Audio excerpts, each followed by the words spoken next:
Good morning ulit mga ka-farmers, kamanalon, kamag-uuma, kamag-sasaka, at ka-agritipid teams. At dito maaga ulit tayo ngayon at makapagtrabaho tayo. Pipinish na natin yung hindi pa natapos dun para matapos na. Tapos subukan nating sukatin. Kumuha ko ng metro kung anong planting height na itong one natin. Ayan, planting height nya, papansin nyo walang maghahawak, nasa kuan na. Pag pinatayo natin yan dahon nya, nasa 6 inches na. Okay, ito yung inbred, nasa 6 inches na. Ito na. Meron pa tayong natitirang 20 hanggang 26 daw bubunutin ng hapon na kaya sa kaya natin sa 16 days old. Ito mas malaki, ito hybrid. Nasa kuan na pala 9 inches. Itong hybrid natin, long pin 2096. O, di ba? Napaka-healthy. Di ba? Aangat pa yan ng 5 days. Sabihin na natin kahit umangat lang. So, ang tangkad na pala. Kahit umangat lang ng 4 inches, okay na, matangkad na. Kasi naman yan, kalakasan kasi yan buminat sa 15 days, bibinat yan ng tagwa 1 inch. O kahit ito LP 937 ay 7 inches, mas malaki itong, mas matangkad talaga itong LP 2096. Ang ganda, ang healthy ng pool. Okay, ulit 9 inches na ito. Okay na. Pag binunod natin yan ay sakto. Okay. Tapos hindi medyo ang patanim natin 20 by 25 yung papatanim natin dito sa akon natin para sa dry season. Bigyan ko nga ng espasyo. Ayan o. Pag ginanyan ko, pwede na, actually, pag ginanyan, pwede na aangat na lang yung puno pa. Kahit 4 inches lang, okay na. Sharing is caring, tara. Trabaho ulit. Ito nyo po itong soil natin ngayon, no? Kung wala lang yung mga kuhol na yan, ang hirap naman pulutin. Napakaganda ng soil natin. Ang laking bawas sana natin ito, okay? Yan, kung natin yan ang naging problema natin. Yan ang nagpahirap sa mga farmers dito sa bansa, yung pesting kuhol na yan, hindi maubos-ubos. Kaya yan ang nagpa-dagdag ng gastos at sumisira, malakas sumira sa ating sakahan dahil kailangan mong lasunin yan ulit. Ang ganda sana ng soil natin. Yan o, pansinin nyo, yung soil na to dati, nung ibinalik natin yung sanlan nito, ay napakatigas talaga. Tinanong ko yung halos 20 years nakasanla yan, tinanong ko yung nakasanla na pinsan ko, ay madalas ang binabanat ay puro sulfate pala. Talagang matigas, halos hindi bumaon ng 2 inches yung araro. Okay, dito na tayo. Wala yung pala natin, ginagamit ata ng pinsan ko. Yan na lang yung aayusin natin, oh. Pag ganun, tapalan ko lang saglit ito.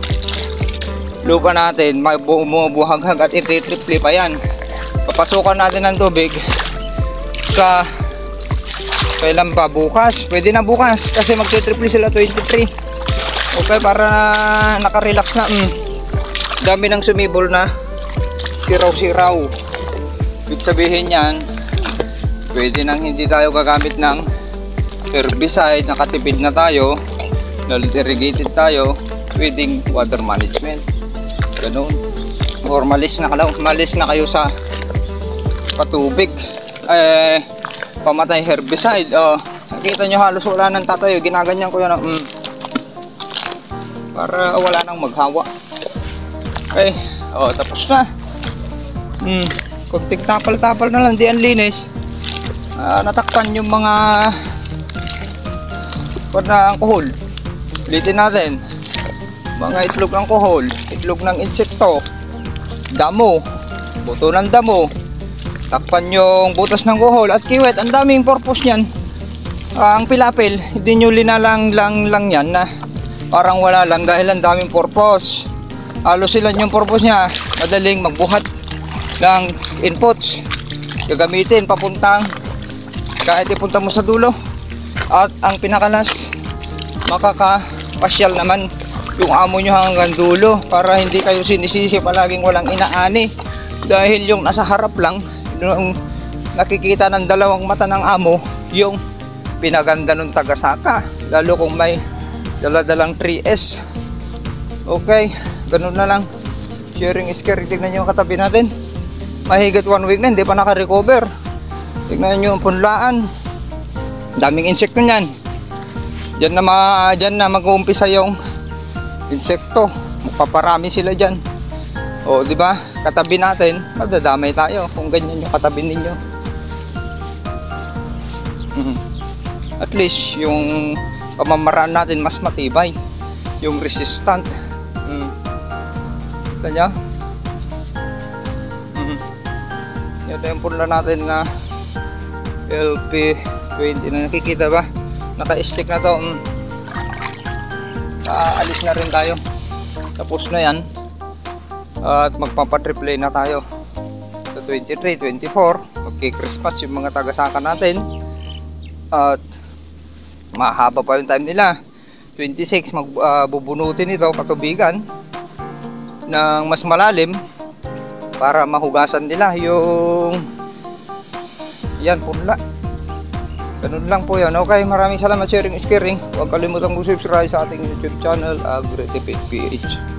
Maraming salamat. Tapos na. Basta-basta niya, may technique din yan. Tinuro ko na sa inyo anong technique ng mabilis na sa pilapil paatras. Pag paabante kasi yan, tignan nyo yung inapakan natin. Kita nyo yung moves natin kanina. Bumaba na naman. Habang umaapak tayo ay nag-run na rin yung tubig. Habang yung inaapakan natin, lumalalim yung right na paanin, doon tayo kukuha. Naka-ready na kaagad yung huhukayan nating medyo may kunat. Hindi yung paabantihan mo yan. Paabante nako, times 2. Yung galaw pag paabante versus sa paatras na pagtampi or pagbakpil sa pilapil. Di ba kalinis? Tara na.